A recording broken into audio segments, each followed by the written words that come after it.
Yamakadai kuterera panguva dzino ndiyo channel yenyu inonzi Kulian TV apo patinokupai ma updates now nezvinhu zvakasiyana siyana zvinenge zvichiitika nekutora nzvimbo munyika yekwedu. Nezuro ndakazvitaura and a lot of people were like iwe uri nganga here unozviwana kupi zvaunenge uchitaura, because kuna vamwe kuti vakanzwa nyaya and I would want to respect those people in front of every one of you guys kuti vanhu ivavo vakakosha stereki, because vanoti vakanzwa nyaya vanozotera kuinbox but iwe but iwe nyaya yaungochitaura zvinozofamba sei zvozodididi. So nezvino ndakataura kuti the purpose of that in yakaitwa the wedding yekwana Tagure yakazoita kuti painvite vanhu vakawanda is because pane arida kutamba ada kuplaya a big brother role yekutraya kuda kubatanidza vanhu, because takaona ma characters akawanda vanga vasiri kunzwanana but vakabatanidzwa ne that event yobva yatoshandiswa mukana futi, because ukaona pese pane ma politicians unozonzwa pakutorowa kutonga kwaro wotoona pakutorowa tuma dance twetwe obva wazvibvunza kuti tichiri pamuchato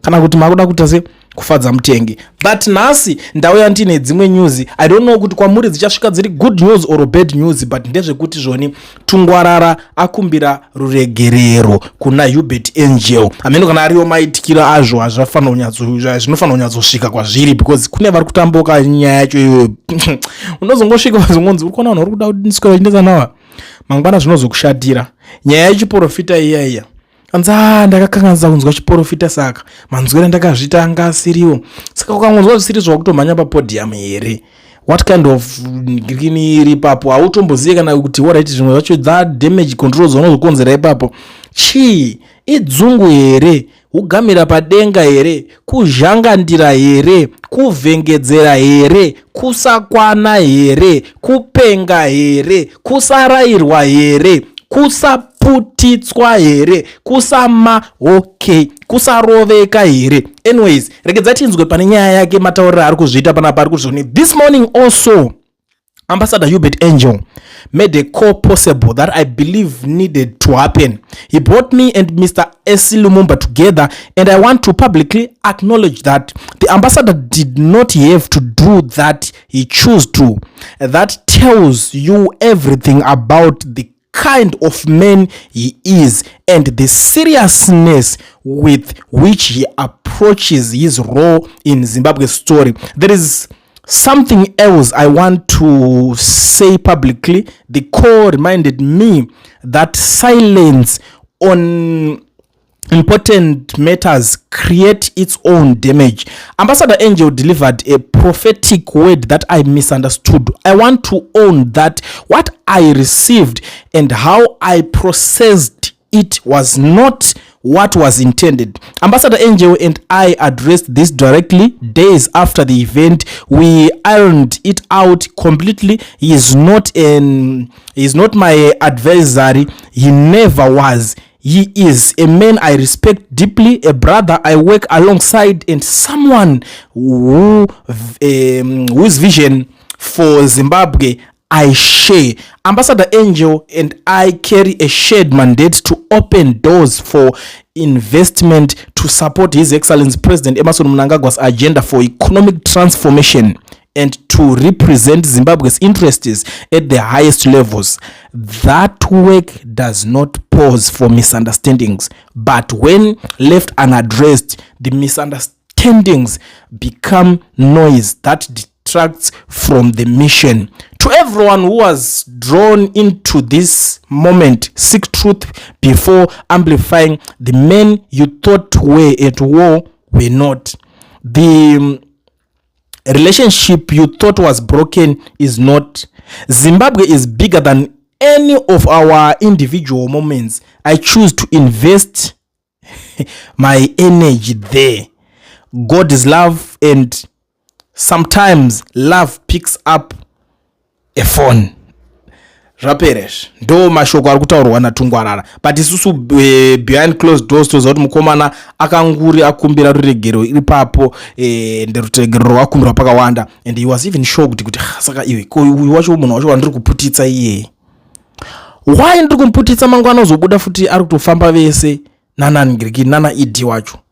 It's something jekuti achinyatsonzwisisika, and some people are even saying kuti Honorable Chakaire is looking at you asking himself kuti dressing the EPE learn from the good ambassador on how to dress on a lighter note. Vanonzi prophet zvaambassador izvo is too junior to him. Ndo vamwe vari kutaurawo rapindira timu panonzi pa Good News Church taiziva chimbonzi Spirit Embassy. Anyaya kuti mazita acho anomboita achimbochinja maybe vision inenge sinonyatsosvika chaiponzi we are rebranding, we are renaming, zvinongoitika zvinhu zvacho. Umwe ari kuti Paul, I know him personally. He is a risk taker and I can recall tiri pana 17 ka office kedu ipapo.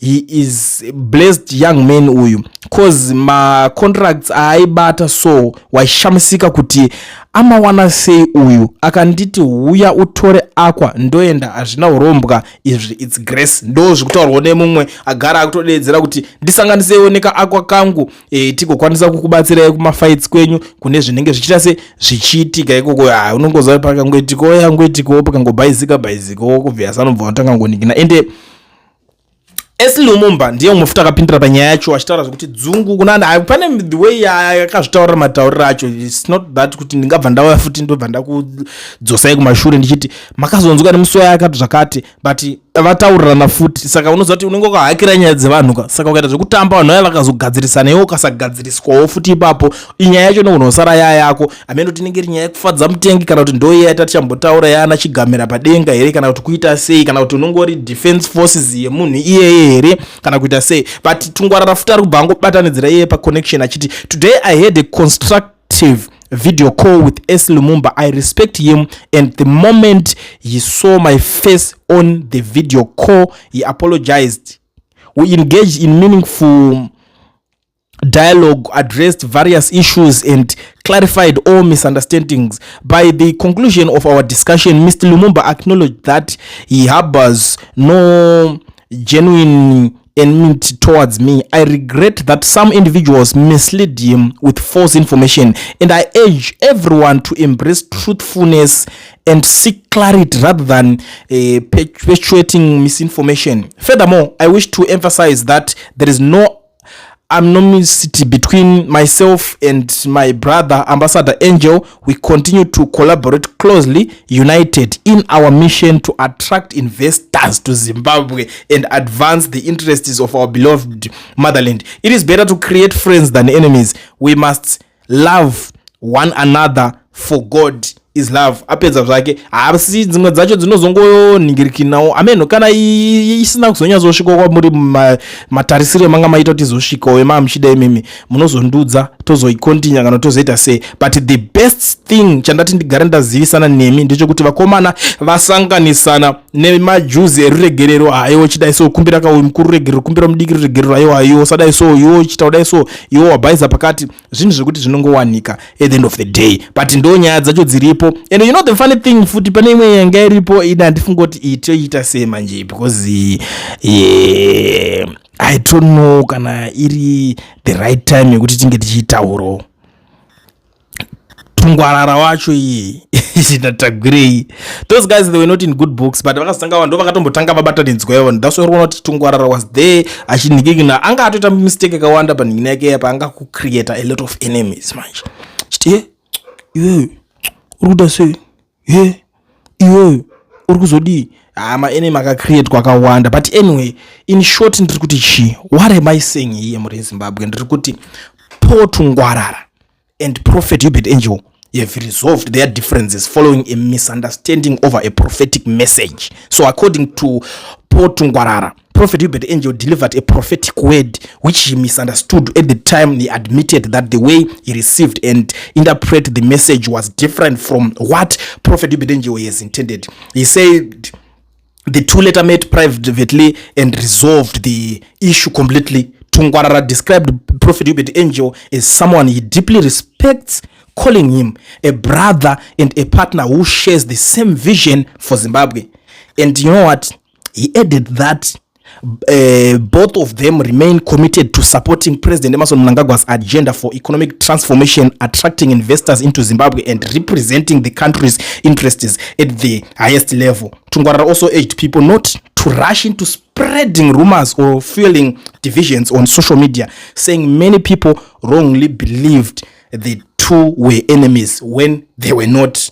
Zimbabwe is bigger than any of our individual moments. I choose to invest my energy there. Ndo mashoko abva kuna Tungwarara. Saka ameno kana ndichinge ndine zvandasirirawo asi ndine zvelevel rangu zvezera rangu ndatozama ndenda kutoti mburi yeZimbabwe umwana uzoti aiwa ndasina kunyasonzwisisa saka ngori kuti mwana uti inini manje ndinoda kuti ungonyatsorova nechirungu manje ndazonzwisisa imi zvinenge zvazvenyu ndatraya ndasanganisawo zvimwe zvacho munozongoudzawo kutiwo munenge muchitiwo kudini nenyaya dzacho zvamanje manje ngatimboigumira pana zvakawanda zviri loading.